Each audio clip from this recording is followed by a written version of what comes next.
Hello everyone, कैसे हैं आप सब। एक बार पुनः से कोचिंग क्लासेस पर स्वागत है। उम्मीद करता हूं आप सब अच्छे होंगे, मस्त होंगे, बेहतर होंगे, आपकी पढ़ाई बेहतर चल रही होगी। क्लास 11th फिजिक्स में आपका चैप्टर 3 चल रहा है बच्चों, जिसमें आज हम बात करने वाले हैं तिर्यक प्रक्षेप का क्षैतिज परास। ये क्षैतिज परास क्या होता है और इसका सूत्र कैसे निकालेंगे, पूरा कंप्लीट यहाँ पर समझेंगे।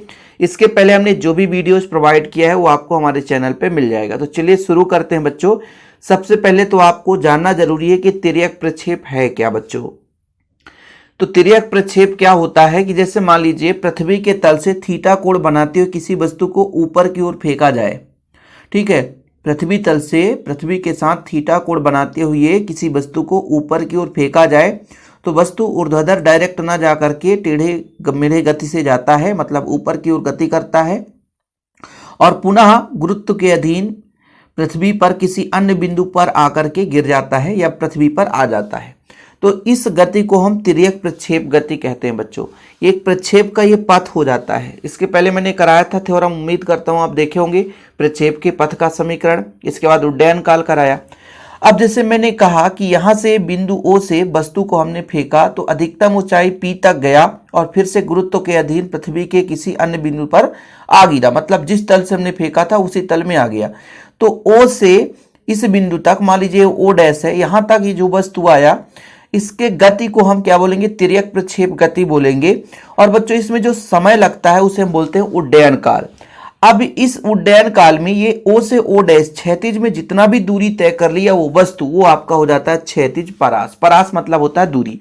फिर से समझना, हमने पृथ्वी के साथ या किसी तल के साथ थीटा कोण बनाते हुए वस्तु को ऊपर की ओर फेंका तो वस्तु अधिकतम ऊंचाई तक जाता है और फिर से गुरुत्व के अधीन पृथ्वी के तल पर आ जाता है, बस बिंदु चेंज हो जाता है। तो एक्स अक्ष में कितना दूरी तय कर लिया इस समय में, यानी उड्डयन काल में, तो भाई साहब वो उसकी क्या कहलाएगी, क्षैतिज परास। यानी प्रक्षेप द्वारा, प्रक्षेप मतलब वस्तु, उड्डयन काल में तय की गई अधिकतम क्षैतिज दूरी को, मतलब O से O डैश तक की दूरी को हम बोलते हैं उसका क्षैतिज परास। दूरी का सूत्र होता है बच्चों, जैसे एक्स अक्ष के लिए बात करते हैं तो एक्स बराबर हो जाएगा कितना वेग है, तो हम जानते हैं कि वेग आपका u होगा बच्चों, तो u हो जाएगा, और समय कितना है t है तो t हो जाएगा, याद रखिएगा। ठीक है, अब आपको पता है कि किसी वस्तु को ऊपर टेढ़ा फेंका जाए तो उसके दो घटक होंगे।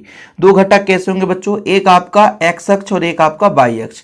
तो एक्स अक्ष में u cos थीटा और वाई अक्ष में u sin थीटा। ये पुरानी कंसेप्ट है, इससे मैं अब यहाँ पे नहीं समझाऊंगा, सिर्फ मुझे क्षैतिज परास निकालना है। फिलहाल इतना क्लियर हो गया। तो बच्चों आपसे मैं यदि आपसे कह दूं कि एक्स अक्ष का वेग कितना होगा, एक्स अक्ष का वेग कितना होगा, तो यहां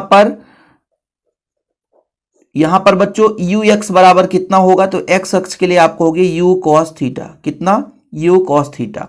अब बच्चों मैं आपसे कह दूं उड्डयन काल कितना है, उड्डयन काल, तो उड्डयन काल का फार्मूला हमने कराया था। उड्डयन काल का फार्मूला होता है, चाहे आप स्मॉल टी लिखो चाहे कैपिटल टी, ये निकल कर आएगा बच्चों 2u sin theta, 2u sin theta upon g. ये उड्डयन काल का सूत्र है। उड्डयन काल के बिना कुछ भी संभव नहीं है, ध्यान रखिएगा। उड्डयन काल का फार्मूला याद होना चाहिए। परास का मतलब होता है दूरी, बिंदु O से O डैश तक कितना दूरी है, ये चीज हमको निकालना है।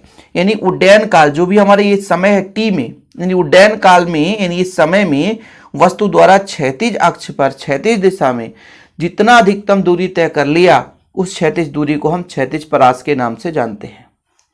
ठीक है, चीजें क्लियर है बच्चों, यहां तक कंप्लीट।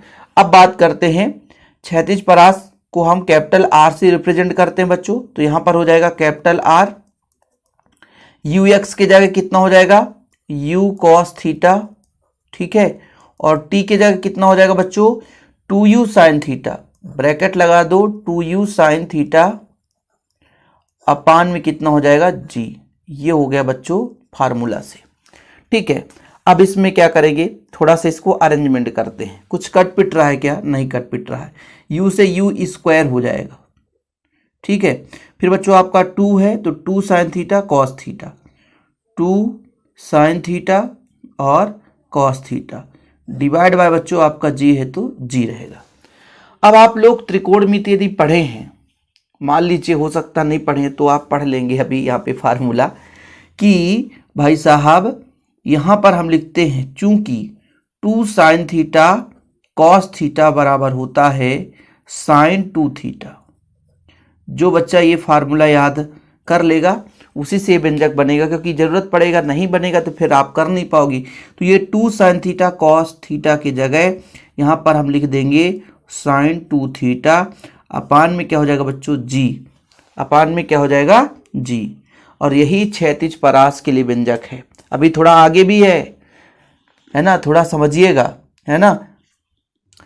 बट यहाँ पर अभी थोड़ा सा तो आप लिख ही दीजिए कि यही क्षैतिज परास का व्यंजक है, यही क्षैतिज परास का व्यंजक है।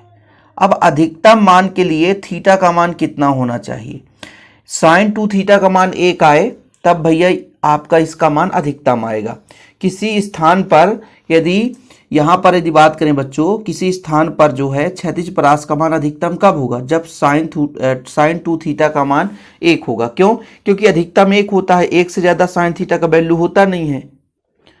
तो थोड़ा सा आगे आप लोग लिखना बच्चों यहाँ पे कि किसी स्थान पर दिए गए वेग में r का मान अधिकतम होगा जब sin 2 थीटा, ये 2 थीटा का मान अधिकतम हो। क्यों?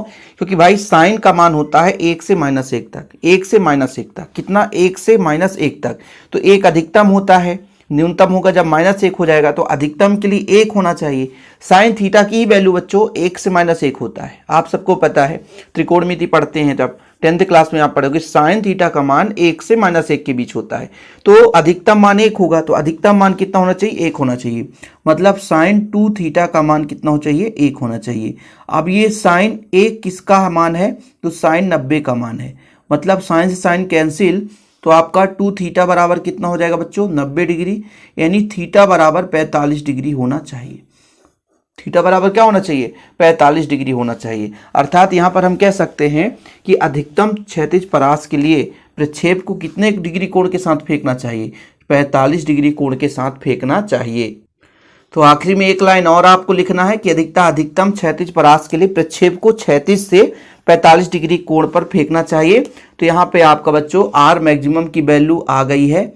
आर मैक्सिमम की वैल्यू जब साइन थीटा मतलब थीटा का मान 45 डिग्री रखेंगे तो उसका मान 1 हो जाएगा, तो u²/g। ठीक है, ये आपका कंप्लीट बच्चों। यहाँ पर ये आगे लास्ट में लिखना है कि यही अधिकतम क्षैतिज परास के लिए व्यंजक है। यदि अधिकतम क्षैतिज परास के लिए आ जाएगा तो यहाँ तक करना पड़ेगा, और क्षैतिज परास के लिए आ जाएगा तो यहाँ तक करना पड़ेगा। थोड़ा समय लगता है, छोटे छोटे लेक्चर के माध्यम से आपको प्रोवाइड कराया जाता है ताकि आप लोगों को किसी प्रकार से बोरिंग न लगे। और हाँ बच्चों, चैनल में यदि पहली बार आए चैनल को सब्सक्राइब कर लें। लगातार आप लोगों के लिए हेल्पफुल वीडियोस प्रोवाइड किए जाते हैं, इसलिए आप लोग जुड़ जाएं चैनल में। और नोट्स लेना है तो कॉन्टैक्ट नंबर है 9685 29 91 49 9685299149 9685 29 91 49। यहाँ पे नंबर लिख देता हूँ, मेरा पर्सनल नंबर है। मात्र 100 रुपये चार्ज लगते हैं बच्चों, लेकिन ऑल चैप्टर के नोट्स दिए जाते हैं ताकि आपकी प्रॉपर रूप से तैयारी हो सके। फिलहाल अभी के लिए इतना ही। जय हिंद, वंदे मातरम।